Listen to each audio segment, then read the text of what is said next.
And welcome back. We are staying solar. Bronx Community College has established a groundbreaking solar powered weather and air station at the Patel University and Navi Mumbai.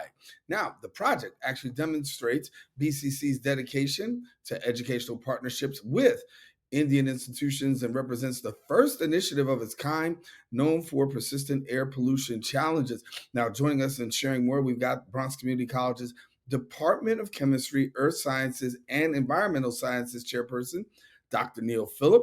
And then we've also got lecturer Paramita Sen. We've got engineering science student, Donique Spencer, and dietetics and food nutrition student at Maharana Pratap University of Agriculture and Technology in India. And I'm going to pronounce her name wrong. I think it is Mriganka Trivedi. You tell me first. How about that? It's Mriganka Trivedi, sir. Hello. How are you? I won't mess it up. I can't mess it up any further. I do well pronunciations, but I blew it today. Thank you so much for being with us and sharing. Thank you, sir. Good. Dr. Neal, I want to start with you. First of all, the opportunity to bring solar to India and then also this partnership has been very great. Talk to us a little bit about this. Again, it's India does have a lot of solar power stations there, but it's a way to collaborate. We got a grant from the U.S. consulate in Hyderabad first in 2022, and then also the U.S. consulate in Mumbai also got us involved in a grant with myself and Professor Paramita Sen, who is on there as well. So this is a chance to connect with higher education institutions in India to talk about climate change, which is a worldwide issue. So we have done that. We have 13 stations we have installed in 8 different states of India, in the south, southeast, and the west of India. So it's about making more further connections, and the students. We have also brought students here as well.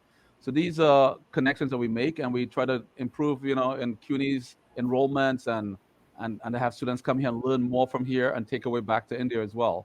So it's a good collaboration that's funded by the U.S. government.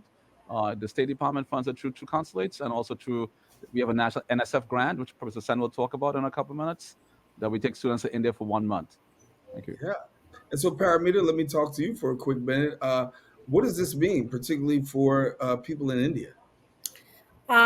Yes, absolutely. So we have 3 grants right now with our department, with Professor Neal Phillip and I. We are PI and co-PI of the grants. 2 grants are from the State Department, with which we are installing a weather station. Not only that, we are conducting environmental science related workshops in pollution, in climate change, because India has the 2 most polluted cities like Mumbai and Delhi. And through this, we are exchanging ideas of how to make people conscious, or take climate change at a grassroots level. And then we have an IRIS grant through the NSF, by which we are taking 13 students each year to map this air pollution at a very micro scale. We have actually ordered instruments, and if I tell you these instruments, we are all getting it from India. Actually, it's coming from India. So, and then students, it's an internship for them, and with which we go there, we map the air pollution at a very small scale to see the differences in the pollution level city, to understand the urban heat island more with this pollution. And so, yeah, it's a huge collaboration between countries and educational institution. You can see Mriganka sitting here. Actually, it's a culmination of our journey. And we are having intern students from India now coming here to understand our curriculum, the technology that we are using, and to have an idea. It's a 6 weeks program, and to take it back. So it's right now with the current new education policy in India and the platform and the world in a digital platform, I think these are great collaborations where we are all working together. Yes, and I've got Ms. Trivedi here, who's a student, and talk to me about the work that you've actually been able to achieve as a student and what you've learned so far.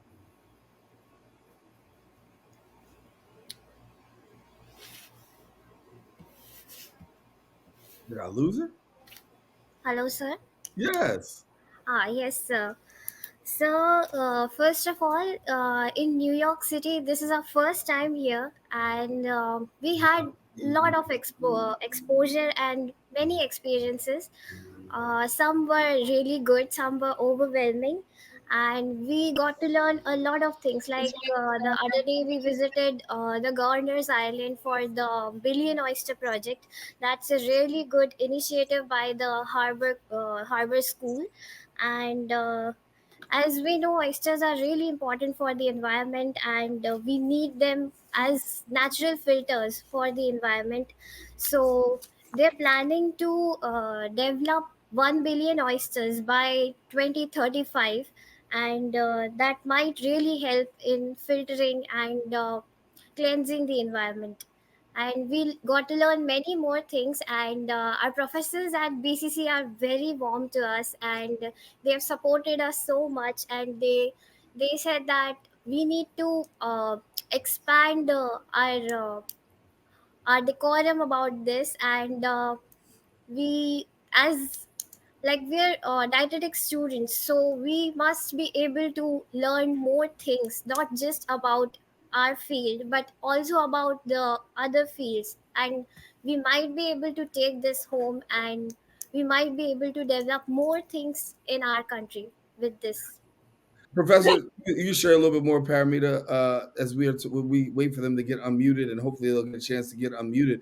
But when we hear students actually coming over to the United States, having this opportunity to come from India, there's a huge cultural gap, but yet and still, this solar program actually bridges the gap in so many different ways. Absolutely. That's what I told you. It's not only like going and installing weather station, but through which we are actually coming close to each other. With this project, these students, what Mriganka said, they are learning many things. They are learning. I told them, broaden your horizon, learn everything. It's not that you have to only be with dietitian and nutrition course. So, yes, you can see they have come from a biome which is desert, Rajasthan, which is a desert state, to come to New York City. They mentioned about the Billion Oyster Project. Dr. Phillip made arrangement to take them to Governor's Island. They learned the weather station installation. They are learning about. We took them to our daycare center to see that how the nutrition program runs over there. We are doing many projects. Even actually today they will go and understand the soil biome. Yesterday they were in Museum of Natural History with a museum curator. So yeah, bridging the gap, cultural exchange of students, because they are the future. They are going to take this world. So when we say that our journey is sustainable, we have a sustainability journey through Bronx Community College and CUNY. These are all part of it. So Donique, who was with us actually this summer, who went to India, she says it was a life-changing experience for her. We were in 3 different institutes where we saw them, students were mingling with each other. We gave them 1 hour time. They were sharing their experiences in the college in the United States, and Indian students were actually telling their part of the story. It's a great thing, I think, with these projects where we can take students, and students are coming.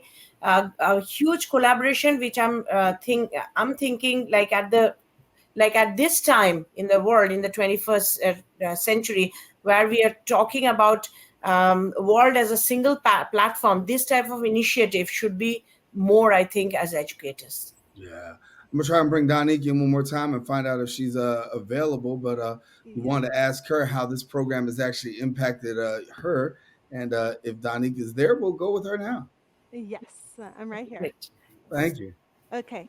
So this program has impacted my life tremendously because I'm able to not only help other people, but people from low means.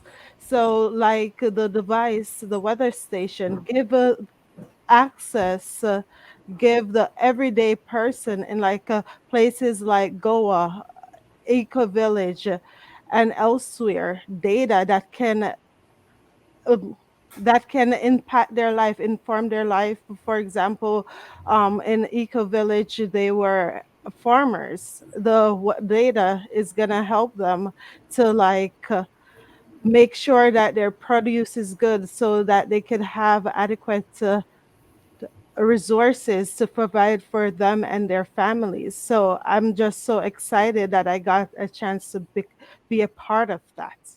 Yeah. And Dr. Neal, before we leave, I'm going to give you the last word here to get an opportunity for students who have an idea of wanting to do this. I mean, it's very exciting, and it's a cultural experience and an educational one as well. For students, how do they have an opportunity to take part in this? I just want to take a thank you, Daren. I just want to say we also do things a lot with. We were in Qatar as well. We spent a couple days in Qatar learning about Middle Eastern culture as well too, and also about the climate change issues in Qatar. And we've also been to Australia. We have taken students to Australia, to India as well, to Spain and Mallorca, Spain. So there's a lot of opportunities, and students. We take students from. We are one university in CUNY, so we always encourage students from all the campuses to apply for our programs. We send a broadcast out to all the schools, and students apply. Last time we took them in January, we had students from 6 different campuses in CUNY. So we really welcome the fact, and we really, embrace the fact that we are one university, 25 campuses, and we can get students like from Hunter College, from Baruch, from Bronx, from City College, and that makes it much more impactful for the whole journey and the whole what is called a yatra in Hindi, a journey in Hindi. Yeah. Well, I want to thank you all for coming and being with us today. Certainly a very enriching and informative experience, and congratulations to our students who are studying abroad. And certainly we want to continue to promote this in solar energy and then also education abroad. Thanks for being with us all. Thank you very much. Thank you so much, Daren. Thank you. All righty. Well, if you want more information, of course, we encourage you to stay connected. All you have to do is visit the website. You can do that at bcc.cuny.edu, and then you can follow them on Instagram and Twitter at bcc.cuny. All right. Well, we'll be back with more show. Open continues right after this.